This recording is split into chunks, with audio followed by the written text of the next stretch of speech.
eléctricas. Los motores de inducción trifásicos son los principales consumidores de energía eléctrica en el mundo y desde algunos años en muchos países se llevan a cabo estudios para la disminución del consumo de energía en estos motores. El éxito de estos motores es principalmente debido a su sencillez, su fortaleza y su seguridad de funcionamiento. Además, consiguen una velocidad bastante estable y tienen un buen par de arranque. Su velocidad depende de la frecuencia de la corriente alterna, así que para variarla se pueden usar vibradores electrónicos de frecuencia. El motor trifásico de inducción consta de dos partes fundamentales, una parte fija denominada estator y una parte giratoria denominada rotor. Ambas partes se encuentran separadas por una capa de aire denominada entrehierro. Tanto en el estator como en el rotor encontramos devanados formados por el conductor eléctrico. En esta imagen aparecen representadas las coronas tanto rotórica como estatórica y los devanados en ranuras del estator y en ranuras del rotor.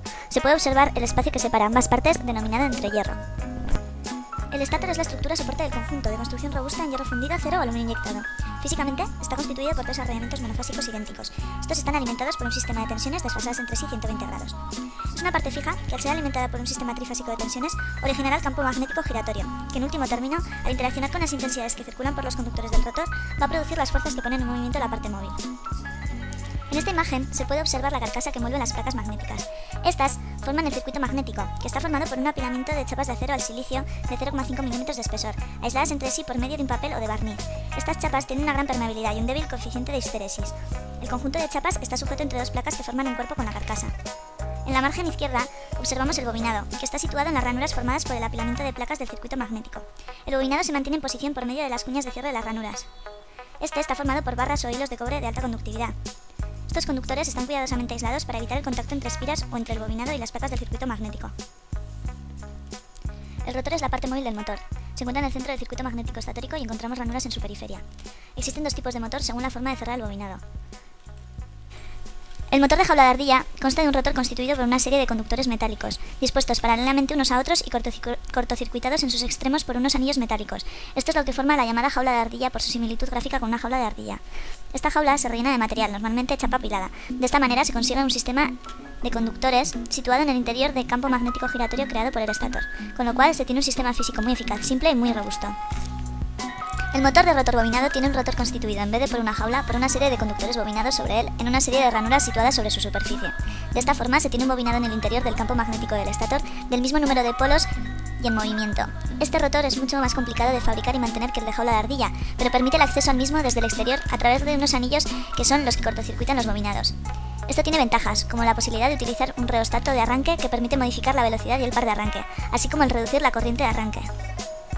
En la imagen podemos ver las escobillas que al rozar sobre estos anillos permiten cerrar el circuito a través de las resistencias.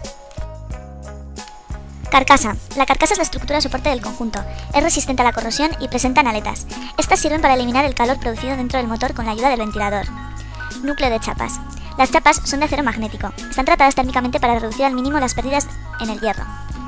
Tapas. Ventilador. Este insufla aire hacia el motor. Este aire refrigera los bobinados pasando a través de las aletas. El material del cual está hecho el ventilador es un PVC. Dicho ventilador debe verificarse periódicamente, pues la rotura de las aletas acarrearía el sobrecalentamiento del motor.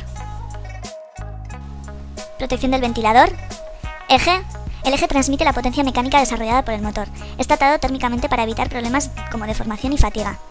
El bobinado trifásico son tres conjuntos de bobinas, una para cada fase, formando un sistema trifásico conectado a la red de alimentación.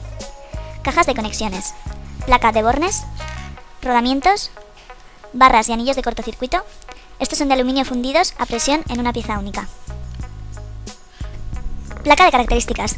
Todo motor debe llevar incluida una placa de características. Esta debe ser fácilmente visible y debe ir firmemente sujeta al motor con remaches. Es de acero inoxidable y la pintura del motor no debe cubrir las placas de datos. La información va grabada en el metal. Estos son los datos que toda placa de características debe llevar incluidos según la norma DIN para motores trifásicos de inducción. Nombre del fabricante, tamaño y forma de construcción, clase de corriente, clase de máquina, motor, generador, etc., número de fabricación, identificación del tipo de conexión del arrollamiento, tensión nominal, intensidad nominal, potencia nominal,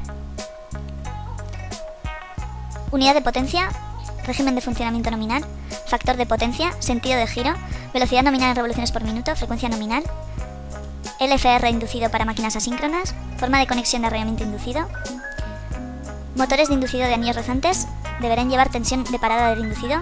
Los motores de inducido de anillos rozantes deberán llevar también intensidad nominal del motor. Clase de aislamiento, clase de protección, peso en kilogramos o toneladas y por último, número y año de edición de la disposición